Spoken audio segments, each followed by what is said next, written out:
یہ حرام کی کمائی کھانے والا اگر یہ یہاں سے سفر کرے اور یہ چلا جائے بیت اللہ میں، دور دراز کا سفر کر کے تھکا ہارا، اب یہ بیت اللہ کے غلاف کو پکڑ کر رو رہا ہے، گڑ گڑا رہا ہے، اللہ تعالیٰ سے دعائیں مانگ رہا ہے، آسمان سے آواز آتی ہے، اللہ فرماتے ہیں اے ملبسہ حرام، مطعمہ حرام، مشربہ حرام، تیرے کپڑے حرام کی کمائی کی ہے، تیرا یہ جو وجود، تیری یہ ہڈیاں، تیری ہڈیوں پر چڑھا ہوا گوشت، تیرے ان گوشت کے اندر جو خون ہے، یہ سارا کا سارا وجود حرام کی کمائی کا پلا ہوا ہے، تیرا پینا، تیرا کھانا، تیرا بچھونا، تیرا پہننا سب حرام کا ہے، اور تو کہتا ہے یا اللہ میری دعا قبول کر، انا یستجاب لذالک، اے میرا بندہ تو بتا میں تیری دعا کیسے قبول کروں؟ میرے غلاف کو چھوڑ دے، دفع ہو جا، میرے غلاف چھوڑ دے، تو اس قابل نہیں ہے کہ تو میرے غلاف کو پکڑے، دور ہو جا، دفع ہو جا، نہ تیری نماز کی ضرورت ہے، نہ تیرے میرے گھر میں آنے کی ضرورت ہے، نہ کوئی روزے کی ضرورت ہے، نہ زکوٰۃ کی ضرورت، تیرے کسی عمل کی بھی ضرورت نہیں ہے، جب تلک تو اپنا لقمہ حلال نہ کر لے۔ حضرت ابوبکر صدیق رضی اللہ تعالیٰ عنہ، خادم کھانا لے کے آیا، غریب آدمی تھا خادم بیچارہ، لیکن جو کھانا لے کے آیا وہ کھانا بڑا اعلیٰ قسم کا تھا، یعنی کھانا ایسا تھا کہ جو اس کی وسعت سے بھی بڑھ کے تھا۔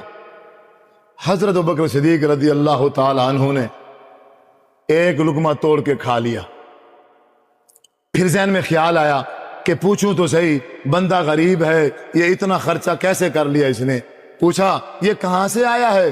اس نے کہا جی میں دور جاہلیت میں جب مسلمان نہیں تھا، میں نجومی تھا، میں کاہن تھا، لوگ میرے پاس آتے تھے اور آ کے مجھ سے پوچھتے تھے ہاں جی فلاں بات کیسے ہے، مثال کے طور پہ اگر میں موجودہ مثال دوں تو وہ یوں بنے گی، اگر کسی کا لڑکا گم ہو جائے، اگر کسی کی کوئی چیز چوری ہو جائے تو پھر وہ کسی بابا جی کے پاس جاتے ہیں، ہاں بھائی ہمارا نا کھوتا چوری ہو گیا جی، ہمارا ٹریکٹر چوری ہو گیا، ہماری بھینس چوری ہو گئی ہے، یا ہمارا لڑکا گھر سے بھاگ گیا 2-3 دنوں کے پتہ نہیں چل رہا، ذرا آپ حساب کریں، آپ کیا کریں؟ حساب۔ اب لو جی وہ حساب کر رہا ہے، تمہارا بچہ کراچی ہے، تمہارا بچہ کہاں ہے؟ کراچی ہے، اور وہ بالکل صحیح سالم ہے، کوئی پریشانی نہیں ہے، کوئی ٹینشن نہیں ہے، کڈو ڈا ہزار فیس ہے نا، نکالو 10,000، تمہارا بچہ خیر وفیت سے ہے، پریشان نہ ہو۔ بھائی یہاں سے بیٹھے تجھے یہ نظر آ گیا کہ وہ کراچی ہے، تو مکمل لوکیشن ہی بتا دو، مکمل لوکیشن بتا دو، بے کراچی ہے، علاقہ یہ ہے، مسجد رحمانیہ ہے، یہ بیت الکرم ہے، اسی میں وہ فلاں جگہ پر بیٹھا ہے، تم یہاں سے ٹرین لو، سیدھا اس جگہ پر جاؤ اور اس کو پکڑ کے لے آؤ۔ دور جاہلیت میں وہ خادم کہتا ہے میں ایسے کاہن تھا، تکے لگاتا تھا، تکے، وہ شاید میرا ایک تکا ٹھیک لگ گیا، اس کا کام ہو گیا جیسے میں نے کہا تھا، اب یہ اسی خوشی میں آیا ہے مجھے موقع دینے کے لیے، اس نے مجھے موقع دی ہے، میں نے ان پیسوں سے یہ کھانا تیار کیا ہے، اور میں نے کہا کہ آج جا کے اللہ اکبر حضرت ابوبکر صدیق رضی اللہ تعالیٰ عنہ کی دعوت کرتا ہوں، انہیں بھی کھلاتا ہوں، یہ وہی کھانا ہے۔ اللہ اکبر۔ وہ تو حضرت ابوبکر صدیق نے فرمایا اے بھائی یہ تو نے کیا کر دیا؟ اللہ کے رسول صلی اللہ علیہ وسلم نے فرمایا ہے کاہن کی کمائی حرام ہے، کاہن کی کمائی کیا ہے؟ حرام ہے، یہ تو نے مجھے حرام کا لقمہ کھلا دیا ہے۔ اللہ اکبر۔ میری عبادت کیسے ہوگی؟ میری نماز کیسے ہوگی؟ میرا سارا معاملات رک گیا ہے، اب میں کیسے نماز پڑھوں گا؟ کس منہ سے نماز پڑھوں گا؟ کس منہ سے میں نیکیاں کروں گا؟ فوراً حضرت ابوبکر صدیق رضی اللہ تعالیٰ عنہ نے اپنی انگلی اپنے حلق میں ڈالی، زبردستی کوشش کر کے وہ جو لقمہ پیٹ میں چلا گیا تھا، ابھی کھڑا تھا، ابھی ہی گیا تھا، فوراً کوشش کر کے الٹی کر کے اس کو باہر نکالا۔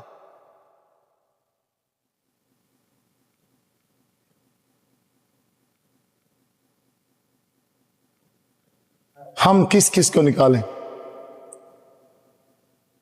ہم نکال سکتے نہ ہم نکال سکتے ہیں اور نہ ہم نکالنا چاہتے ہیں. نہ ہم نکال سکتے ہیں اور نہ ہم نکالنا چاہتے. کتنے بھائی ایسے بیٹھے جنہوں نے بہنوں کا حق کھا گئے ہیں. وہ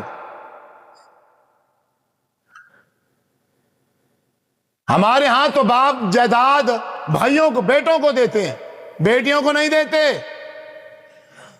لا علمی کی وجہ سے, شریعت کا پتہ نہیں ہے, جہالت کی وجہ سے وہ کہتے ہیں جہیز کی صورت میں ہم نے ان کو جائیداد دے دیے. یہ بہت بڑی غلط فہمی ہے.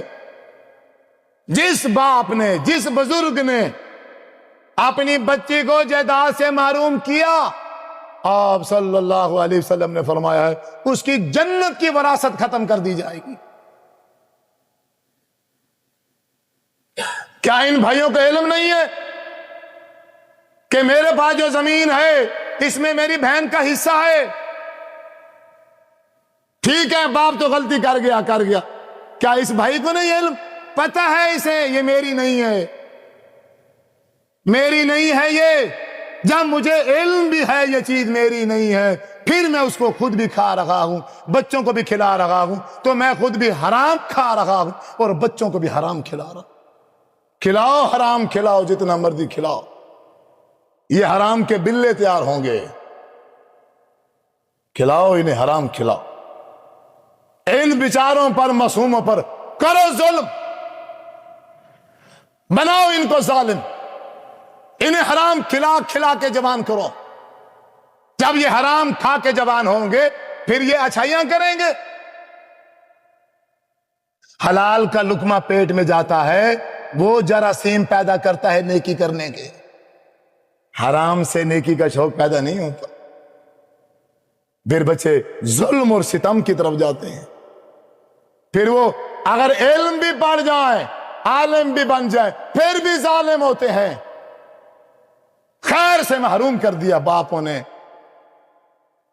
ماں باپ نے اپنے بچوں کو حرام کھلا کے بچوں کا مستقبل داغ پہ لگا دیا, برباد کر دیا.